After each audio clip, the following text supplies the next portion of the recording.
I screwed up. We got the new limbs. They're earth. They match the riser. The other ones were ambush green. So I like the way it looks. This is my lift. Again, this is like the OG lift I got 2 years ago. I got it early, ahead of time. Super fortunate. Never had an issue with the limbs, but... Hey, welcome back to the ElkShape YouTube channel. Guess what? I up. And basically, these are limbs off of the lift, the original lift. Yes, these are not bad limbs. These are limbs... I probably got one of the first lifts, the original lifts ever. Back then, I didn't have the Mathews specific fingers on my Easy Green. And so when I pressed this bow a couple years ago, I put a dent in all of them. And the dent is, you can see it's a line that goes all the way across all of them. And it didn't bother me for quite a few, like for 2 years straight and thousands of arrows until it started bothering me and started wearing down.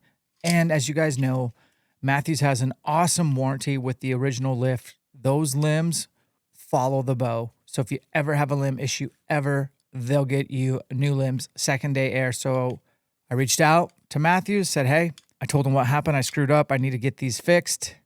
They sent me new ones. Let's watch as I build this awesome lift bow. And guys, I got to tell you, this lift, the original lift, is the one bow that fits me for whatever reason better than any other bow. You know what I'm talking about when you have that bow that just, the anchor, the way that it fires, your groups, it's just an awesome, it's a shooter.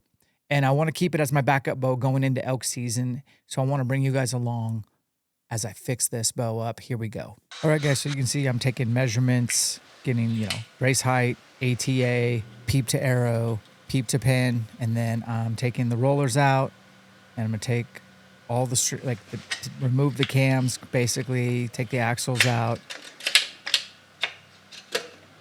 Then I'm gonna unpress the bow and then take the old limbs out.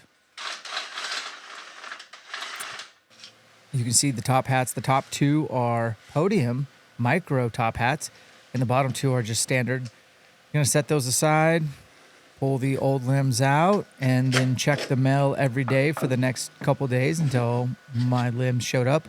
I ordered earth. I thought earth would maybe look a little bit better than the ambush green, just my personal opinion. So the new limbs arrive. They're specific as to where they go, so make sure you take note of that. And then they just pop right in pretty darn easy. And I figured since I was getting new limbs, might as well get new strings. Put my top hats in exactly where they were, put it in the press, get the axles in so the cams are on, reassemble. Here we go. So I figured since I'm getting new limbs, might as well go ahead and get new strings. So these are the Gas Ghosts, and they're pretty loud, and I'm kind of proud. So you want to get your yokes in first before you put that axle back through. So I did both sides, and then you're just going to get your cables tied through.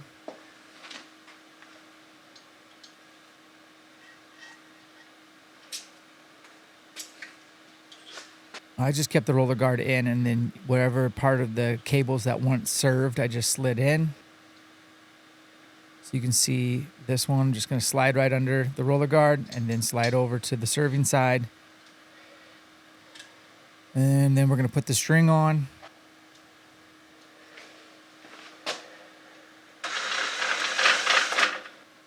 And then I'm going to take my old string and just line up the peep and the center shot because it was dialed before. And I'm going to reorient that cable that goes from my rest. Put my peep in.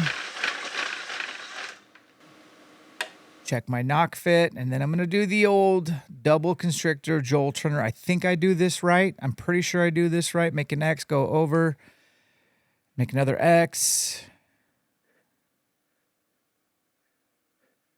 and then go through those two arms, down and around and out the last arm.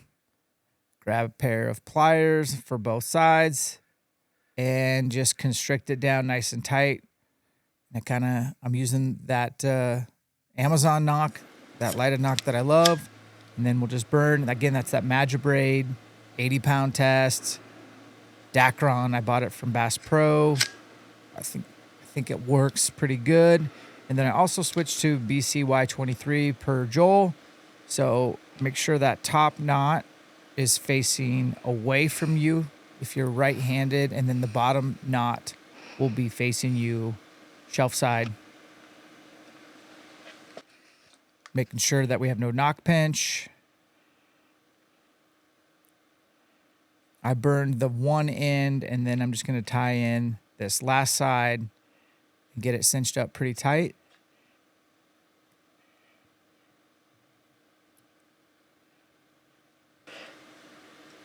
Use the pliers to snug it pretty good. One more snug. Then we're going to cut and burn. Oh, no, I'm checking knock fit first. Cut it, burn it, and then give it one more tuggy.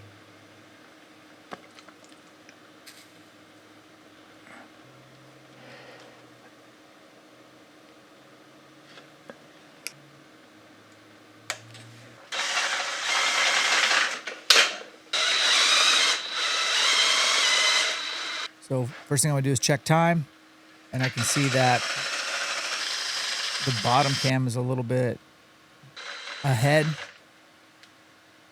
So I'm going to readdress that cable orientation from my rest so that it doesn't get caught on anything. And then I notice that the timing is so close, but just not quite perfect.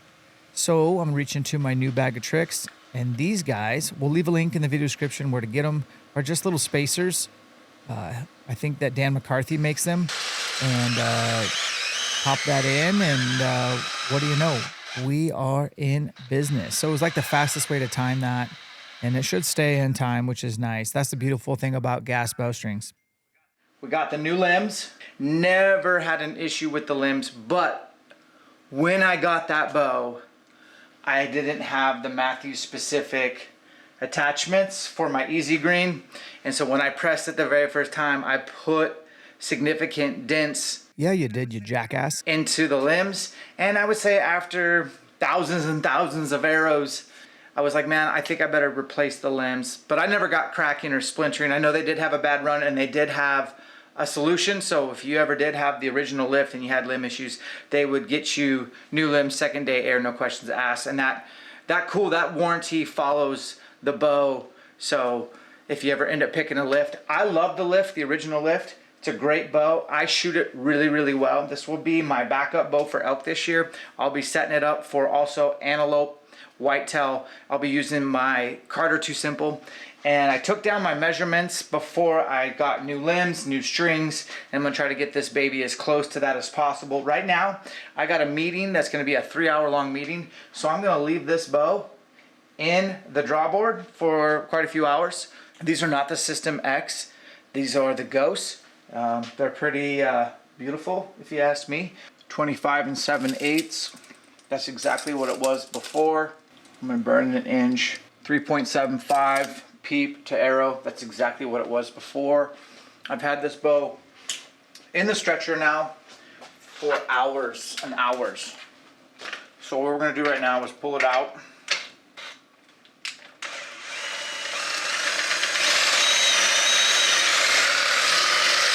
I also want to shoot it through paper, so we're going to shoot this through paper. Before I do that, I'm just going to tie this in like knot. For sure, check peep height, make sure it looks good. BCY 400. I'm not going to even cut and burn it. I'm just going to keep it like that. And then we're going to put everything back on the bow before we shoot through paper. So for this bow, I'm running the ElkShape Edition stabilizer kit. My back bar has 1, 2, 3, 4, 5, 6, 7 ounces in the back, and the angle is pointed down. So I'm just gonna get that in. We have a 10-degree drop, 15-inch bar with 2 ounces in the front. Just like that. The arrow that I run, Easton 5.0. Let's pray for a bullet hole, because this is not the X. This is the original lift, and so that means top hats, which I have grown fond of not having to deal with top hats. But how sick is this? Earth, earth, earth, some loud strings. Let's shoot it. Oh, baby.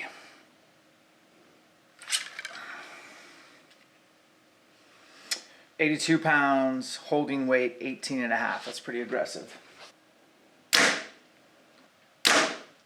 Definitely got a bullet hole vibe to it.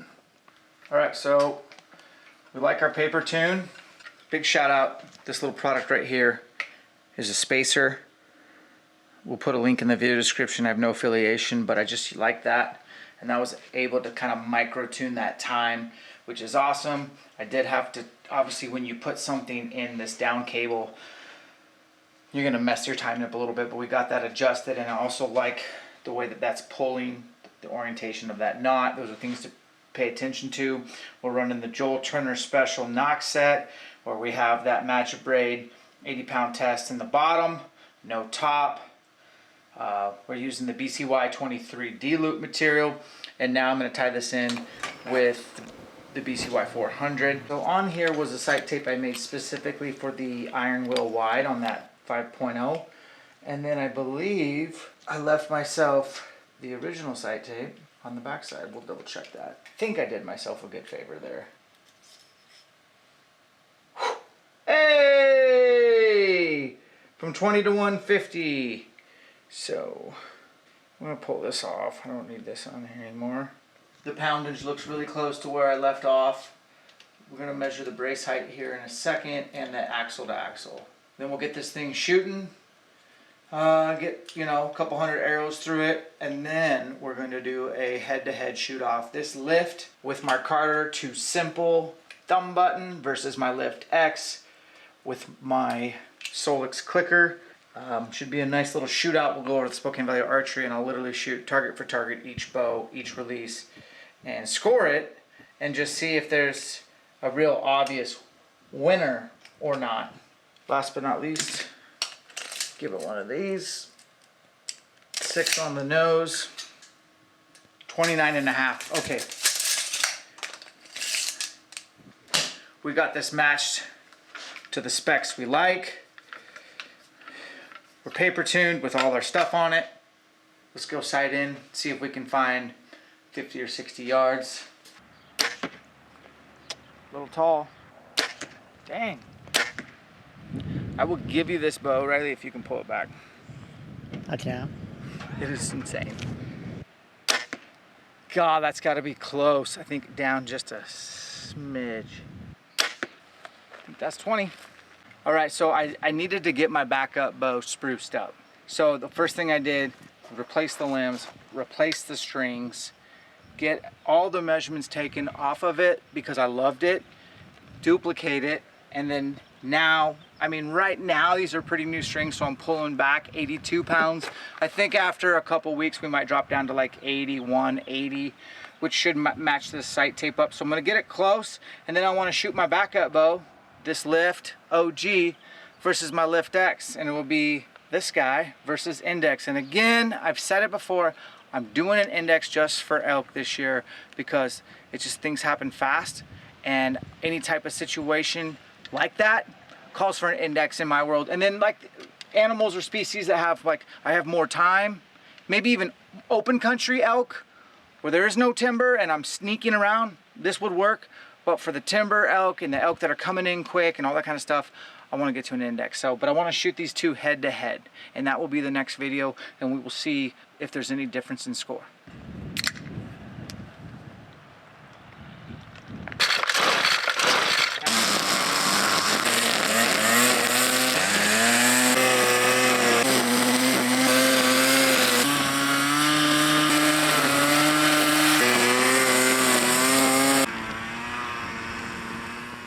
All right, guys, thanks for watching. Obviously, I can own my mistake, denting my limbs, but that goes to show they lasted forever. I just wanted to get them replaced.